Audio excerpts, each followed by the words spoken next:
queridos alunos do sexto período do curso de Direito. Na aula de hoje a gente vai finalizar o estudo dos alimentos, depois aí de uma semana sem nossos encontros por causa do feriado e das provas suplementares, né? Bom, hoje a gente vai comentar um pouquinho sobre as formas de garantir o cumprimento da obrigação, as formas para garantir o pagamento dos alimentos, do alimentante para o alimentando, ok? Por favor, abram o Código Civil, abram o documento de Word que eu venho disponibilizando para vocês. E em relação ao Código Civil, a gente continua no artigo 1694 e seguintes, mas agora vamos trabalhar um pouquinho com o disposto no Código de Processo Civil, artigo 523 e seguintes, ok? Bom, a gente sabe que pela leitura do CPC, nós temos algumas formas, algumas ferramentas que podem ser utilizadas para garantir o pagamento dos alimentos, porque estamos falando de uma verba necessária à subsistência do alimentando e à sua consequente manutenção da dignidade. Então, nós temos lá no artigo 528 a possibilidade de prisão em regime fechado, que é essa a nossa única possibilidade de prisão civil, desde que passamos a ser signatários do Pacto de São José da Costa Rica. A possibilidade de prisão em regime fechado prevista no artigo 528 e seguinte do CPC. Além disso, a fim também de garantir a adimplência, o pagamento dos valores pelo alimentante, nós temos a possibilidade de penhora de seus bens, sejam esses bens os valores disponíveis em aplicações ou a penhora de bens móveis e também de bens imóveis de titularidade do devedor. Nós temos ainda o protesto do título executivo, a negativação do nome do devedor nos órgãos de proteção ao crédito, como por exemplo o SPC e o Serasa, também no artigo 528. E ainda temos a possibilidade de desconto direto em folha de pagamento, que nessa ferramenta a gente não precisaria ficar esperando com que o devedor de alimentos fizesse o depósito mensal. Quando o salário caísse em conta, automaticamente o valor dos alimentos já seria debitado, seria transferido diretamente para o alimentando, ok? Para a gente conseguir entender a diferença do artigo 523 para o 528 do CPC e conseguir entender como que funcionaria essa forma coercitiva de pagamento dos alimentos, eu fiz uma tabela comparativa para vocês em relação a cada uma das modalidades, em relação a cada um dos ritos que o alimentando deve adotar quando for pleitear o cumprimento da sentença ou da decisão que fixou os alimentos. Vocês podem reparar que eu estou falando aqui em cumprimento da decisão. Apesar da gente chamar de ação de execução, né, de alimentos, nada mais é do que o cumprimento da decisão que fixou alimentos provisórios ou o cumprimento da sentença, tá? Então vamos lá. O artigo 528 prevê a execução sob pena de prisão, tá? Ao dispor que, no cumprimento de sentença que condene ao pagamento de prestação alimentícia, deixa eu dar zoom aqui, ou de decisão interlocutória que fixe alimentos, o juiz, a requerimento do exequente, mandará intimar o executado pessoalmente para, no prazo de 3 dias, pagar o débito, provar que pagou ou justificar a impossibilidade de pagar. Parágrafo 1º.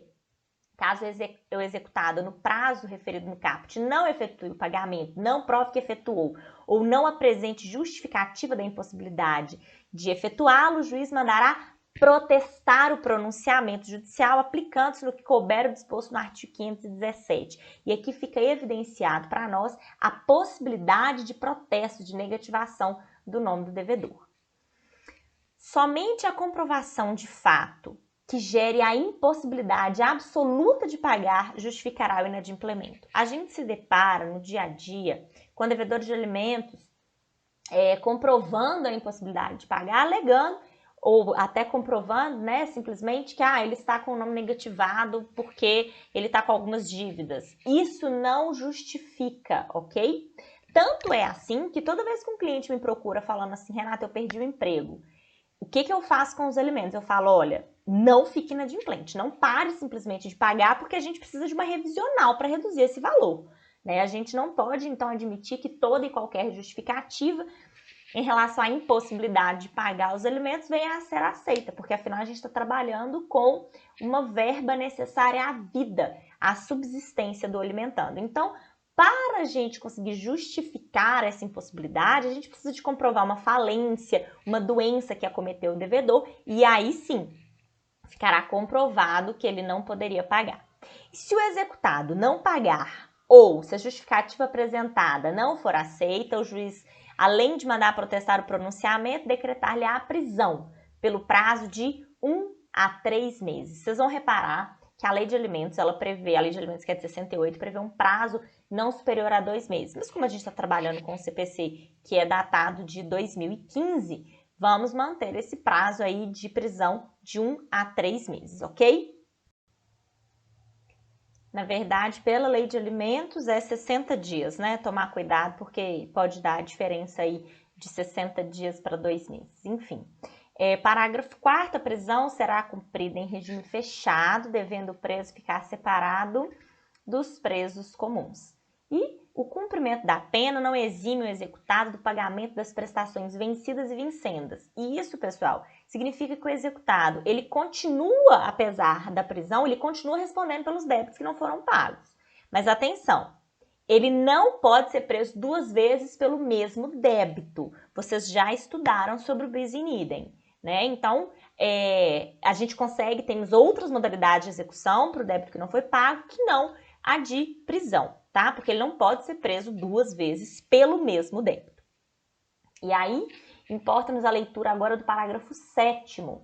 O débito alimentar, que autoriza a prisão civil do alimentante, é o que compreende até as 3 prestações anteriores ao ajuizamento da execução e as que se vencerem no curso do processo. Isso aqui é importante para vocês, porque houve uma mudança, uma alteração do CPC de 73 para o de 2015. Então, eu peço que vocês não deixem o código desatualizado, tá? Não fiquem utilizando a lei antiga.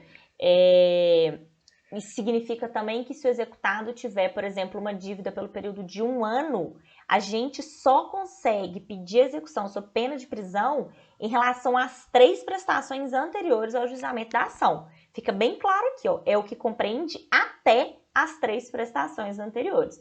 Então, para o restante, como a gente está trabalhando aí com um período de débito muito longo, a gente precisaria de tentar a satisfação de outras modalidades, tá? De outras formas.